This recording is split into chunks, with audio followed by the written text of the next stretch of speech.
ये सिस्टम इतना सड़ा हुआ है कि यह हक भी खरीदना पड़ता है। हा डायलॉग एका फेमस चित्रपटातला आहे आणि हा डायलॉग मी कशासाठी वापरतोय तर तुम्ही माझ्या पाठीमागे जे कार्यालय बघताय ते नांदूर बदमेश्वर विभागाचं कार्यालय आहे आणि हे कार्यालय गेल्या अनेक वर्षांपासून वेगवेगळ्या कारणाने चर्चेत आहे आणि त्यातलं एक प्रामुख्याचं कारण जे समोर येतं आहे ते महत्त्वाचं म्हणजे की या प्रकल्पासाठी अनेक शेतकऱ्यांचं इकडे जमीन गेलेली आहे आणि हा प्रकल्प उभारण्यासाठी शेतकऱ्यांची जी जमीन आहे ती भूसंपादित करण्यात आलेली होती। मात्र अनेक शेतकऱ्यांना पाठपुरावा कसा करायचा याबाबत महत्त्वाची जी माहिती असते ती नव्हती। त्यामुळे इकडे एक दलालांची टीम सक्रिय झाली आणि त्या टीमने कसं कार्य केलं आणि कसा हा घोटाळा केला, कसं हे रॅकेट घडत गेलं, हा सगळा व्हिडिओ मी तुम्हाला या एक्सप्लेनर व्हिडिओमधून सांगणार आहे। नमस्कार, मी नितीन थोरात, तुम्ही पाहताय द एक्सप्लेनर व्हिडिओ। या व्हिडिओमधून मी तुम्हाला कशा पद्धतीनं ही टोळी काम करत होती याचे संपूर्ण डिटेल्स सांगणार आहे। सुरुवातीला या शेतकऱ्यांची ज्या शेतकऱ्यांची म्हणजे हा प्रकल्प वैजापूर, गंगापूर आणि कोपर गावातला काही भाग यामध्ये येतो आणि या लाभधारक शेतकऱ्यांसाठी हा प्रकल्प उभारण्यात आलेला होता। आणि महत्त्वाचा मुद्दा म्हणजे की या प्रकल्पांतर्गत हजारो हेक्टर शेती ही भूसंपादित करण्यात आलेली होती आणि त्यानंतर भूसंपादित करून शेतकऱ्यांना मोबदला देण्याचं तसं प्रशासनाकडून आदेश होते।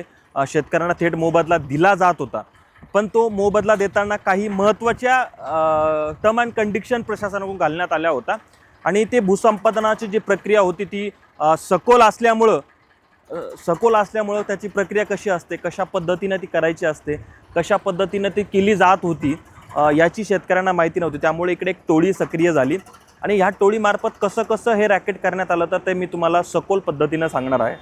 मुद्दा म्हणजे ज्या कार्यालयात आत्ता मी उभा आहे, ज्या कार्यालयाच्या समोर, त्या कार्यालयातले काही ठराविक अधिकारी या सगळ्या दलाल टोळीच्या संपर्कात असतात। ज्या शेतकऱ्यांची जमीन भूसंपादित झाली आहे त्या शेतकऱ्यांना मोबदला मिळाला नाही अशा शेतकऱ्यांची, भोड्या बाबड्या शेतकऱ्यांची यादी बाहेर काढली जाते। नंतर या शेतकऱ्यांची टोळी थेट घरी जाऊन संवाद साधते, त्यांच्या घरी जाऊन त्यांना मोठ्या गोष्टींची आमिषे दिली जातात। त्यांना सांगितलं जातं की तुमचा जो मोबदला आहे तो तुम्हाला एवढ्या स्वरूपात मिळेल आणि हा पाठपुरावा आम्ही करतो। यासाठीचं शेतकरी देखील अनेक वर्षांपासून या कार्यालयात पाठपुरावा करून मात्र त्याला ते पैसे मिळत नसल्यामुळे, त्याचा मोबदला मिळत नसल्यामुळे तोही एका क्षणात या दलालांकडून आपलं काम करून घेण्यासाठी तयार होतो। त्यानंतर ही प्रक्रिया कशी केली जाते तर काही दस्तावेज जमा केले जातात। हे दस्तावेज थेट या कार्यालयातल्या काही अधिकाऱ्यांकडून त्याचं थेट गायडन्स बिल तयार केलं जातं आणि मग ही दलालांची टोळी त्या शेतकऱ्यांकडे जाते। त्या शेतकऱ्यांकडून थेट नोटरी केली जाते आणि जी शेतकऱ्यांचा मिळालेला मोबदला आहे त्यातला बहुतांश जो टक्केवारी आहे ही या दलालांची ठरली जाते। या टक्केवारीचा आकडा जेमतेम 25 ते 35 हजार रुपयापर्यंत असतो आणि ही दलालांची टोळी थेट 100 रुपयांच्या बॉन्डवरती आणि इतर महत्त्वाच्या ज्या दस्तावेजावरती यांच्याकडून ॲफिडेविट करून घेतले जातं, यांच्याकडून लिखापटी करून घेतले जातात आणि महत्त्वाचं म्हणजे या शेतकऱ्यांचे कोरे चेक घेतले जातात। प्रशासनाच्या कामकाजासाठी हे चेक लागणार असल्याचं सांगतात आणि ही टोळी कामाला सुरुवात करते।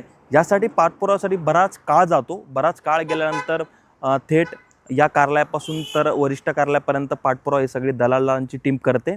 ही दलालांची टीम थेट 25 ते 35% जो मोबदला घेते त्याची कुणालाही खबर लागू देत नाही आणि मग जेव्हा या शेतकऱ्याच्या पैशाचे खात्यात जमा होतात तर या दलालांचा सगळ्यात पहिला चेक इकडे वटवला जातो आणि थेट पहिला हिस्सा शेतकऱ्याचा तोंडाचा घास हा त्यांच्या स्वतःच्या खात्यात दिला जातो। इथून ही गोष्ट सुरुवात होते। मात्र हे जे प्रकरण आहे हे इतकं छोटं नाही आहे। हजारो हेक्टर शेतकऱ्यांची शेती भूसंपादित झालेली आहे आणि भूसंपादन झाल्यानंतर त्या शेतकऱ्यांना मोबदला मिळवण्यासाठी हजार रुपये, लाखो रुपयांची चेक या दलालांकडून घेतली जातात आणि त्यातून ही सगळी प्रक्रिया केली जाते। आता मुद्दा इथे थांबत नाही तर यासाठी समर्थन कुणाकुणाचं आहे तर यात काही कर्मचाऱ्यांचा थेट समावेश आहे, यात काही वकिलांची टीम जी थेटपणे सक्रिय असल्याचं बोललं जातं। कुठल्याही रेकॉर्डवर नसताना शेवटी शेतकरी हा न्यायदेवतेच्या या सगळ्या लोकांना न्यायदान देणाऱ्या किंवा न्याय देणाऱ्या लोकांकडे वेगळ्या नजरेनं बघतो। मात्र या सगळ्यांची एक टीम आहे आणि ही टीम थेट अशा शेतकऱ्यांना गाठते। अशा शेतकऱ्यांकडून हे सगळं प्रक्रिया केली जाते आणि शेतकऱ्यांचा जो स्वतःचा हिस्सा असतो तो शेतकऱ्याचा हक्काचा हिस्सा वटवला जातो आणि ही दलालांची टीम अशा पद्धतीने काम करते। या सगळ्या ज्या टोळीचं जे कारनामा तुम्हाला सांगितल्यानंतर तुमच्याही मनात काही प्रश्न उपस्थित झाले असतील आणि मला असं वाटतं की अशा पद्धतीनं एखाद्या मोठ्या कार्यालयांमधून अशा पद्धतीच्या टोळ्या तयार होणं हे शासनाच्या हिताचं नाही आहे.